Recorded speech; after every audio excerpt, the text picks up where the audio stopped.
अगला प्रश्न है हमारा, फ्रॉम द फॉलोइंग इन्फॉर्मेशन, निम्नलिखित सूचना से कैलकुलेट करना है cash flow from operating activity. तो statement of profit and loss हमें दे रखा है for the year ended 31 March 2015, particular note number rupees.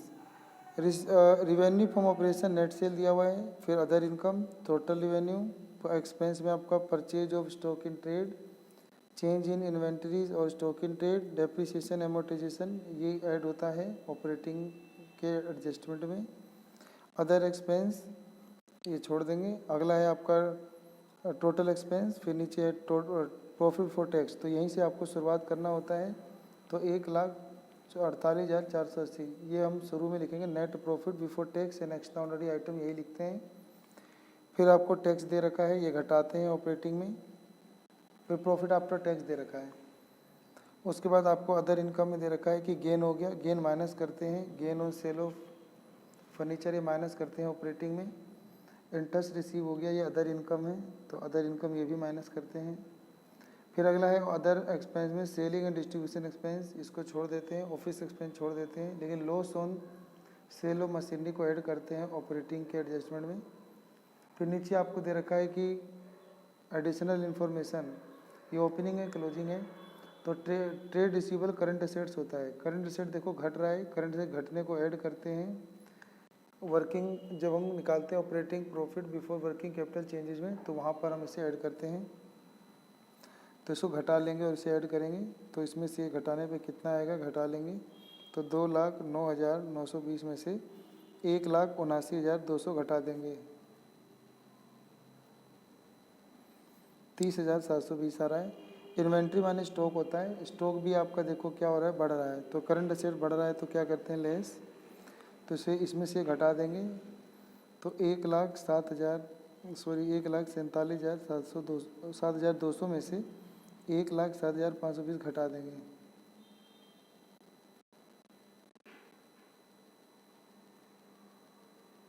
तो 39,680 आ रहा है।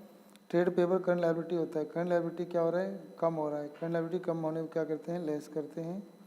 तो इसमें से घटा देंगे तो 16,000। आउटस्टैंडिंग एक्सपेंस भी क्या होता है, करंट लायबिलिटी होता है। ये भी क्या हो रहा है, बढ़ रहा है, बढ़ने को ऐड करते हैं, तो इसमें से घटा देंगे।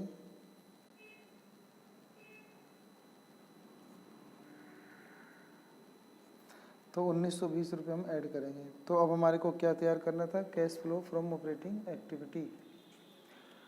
तो ये हमारा फॉर्मेट हो जाएगा, cash flow from operating activity.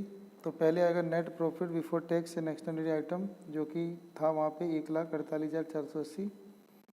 फिर इसमें ऐड कर देंगे non cash and non operating expense. इसमें आपका था डेप्रिसिएशन एंड अमोर्टाइजेशन एक्सपेंस, वो ऐड कर देंगे।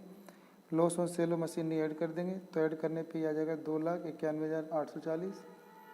फिर लेस करते हैं नॉन ऑपरेटिंग इनकम, जिसमें आपका profit on sale of furniture था, ये लेस कर देंगे। और साथ में इंटरेस्ट था अदर इनकम में, तो ये दोनों आपको जोड़कर लेस करने पे आ जाएगा operating profit before working capital changes. फिर आपको क्या दिया हुआ था, डिक्रीज इन करंट असेट्स। तो मैंने बताया था स्टॉक घट रहे थे, वो ऐड करेंगे। करंट लायबिलिटी बढ़ रही थी, ऐड करेंगे, दोनों ऐड करेंगे।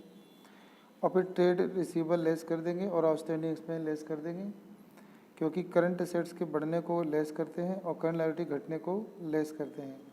तो घटाने के बाद आपका यह आ जाएगा 2,91,840। और फिर टैक्स पेड भी दिया हुआ था पर्सन में, तो वो और घटाने के बाद अब आपका आ जाएगा cash flow from operating activity. तो इसमें आपको पहले फॉर्मेट याद होना चाहिए, तब आपसे ये क्वेश्चन हो जाएंगे, ठीक है। तो आपको याद करना है कि net profit before tax and extra tax कैसे निकाला। अगर ये नहीं दिया होता पर्सन में, तो इसको भी निकालने के लिए कुछ प्रोसेस होते हैं, जिसमें फिर वर्किंग नोट करना पड़ता है।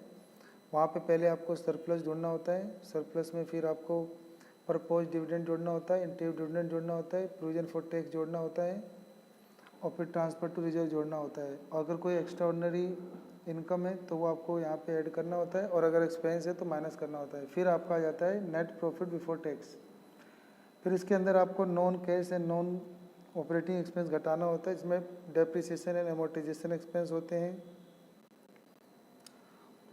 और भी इसके अलावा loss on sale of machinery होता है, अंडर राइटर का कमीशन होता है, ये loss on issue of share होता है, प्रीलिमिनरी एक्सपेंस के खर्चे होते हैं, और इंटरेस्ट ऑन डिवेंचर होता है, इंटरेस्ट ऑन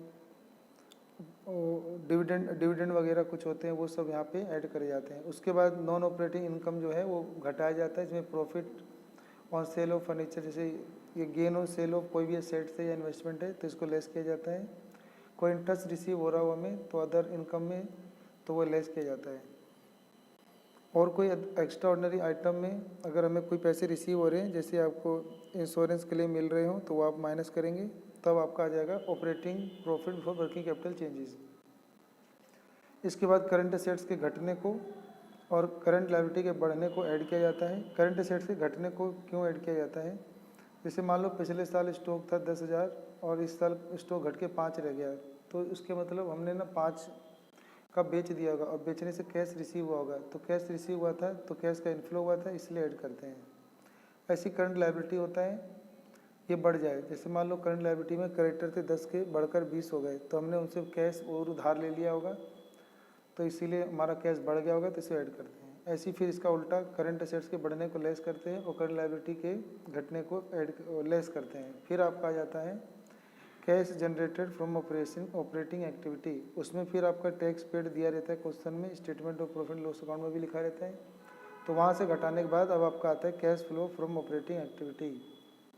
अभी तो केवल cash flow from operating activity का ही क्वेश्चन था, एग्जाम में इसके आगे आ सकता है, जैसे अब इसके आगे करना होता है cash flow from investing activity, फिर फाइनेंस एक्टिविटी। तो पहले cash flow from investing activity को ढूंढना होता है, जिसमें कोई फिक्स एसेट्स या इन्वेस्टमेंट का सेल परचेज की एंट्री होती है। फिर ऐसी फिर cash flow from finance activity, इसके अंदर कोई लॉन्ग टर्म बोरोविंग या शेयर डिवेंचर, इनके इशू रिडक्शन, इनसे संबंधित लेन देन होते हैं, उनको लिखने के बाद फिर आपका आता है तीनों का सम। तो नेट इंक्रीज और decrease in cash flow from all operation आ जाता है। उसके बाद हम उसमें ऐड कर देते हैं opening cash and cash equivalent का बैलेंस, तो आपका वो बराबर आना चाहिए closing balance of cash and cash equivalent, तो ये बैलेंस आना चाहिए। और जब वो दोनों बराबर मैच कर जाएंगे तो आपका कैश फ्लो स्टेटमेंट जो है वो पूरा हो जाएगा। ठीक है, तो बाकी मिलते हैं अगली वीडियो में। ये हमारा सैम्पल पेपर पूरा हुआ। आप सबका सैम्पल पेपर को देखने के लिए बहुत बहुत धन्यवाद।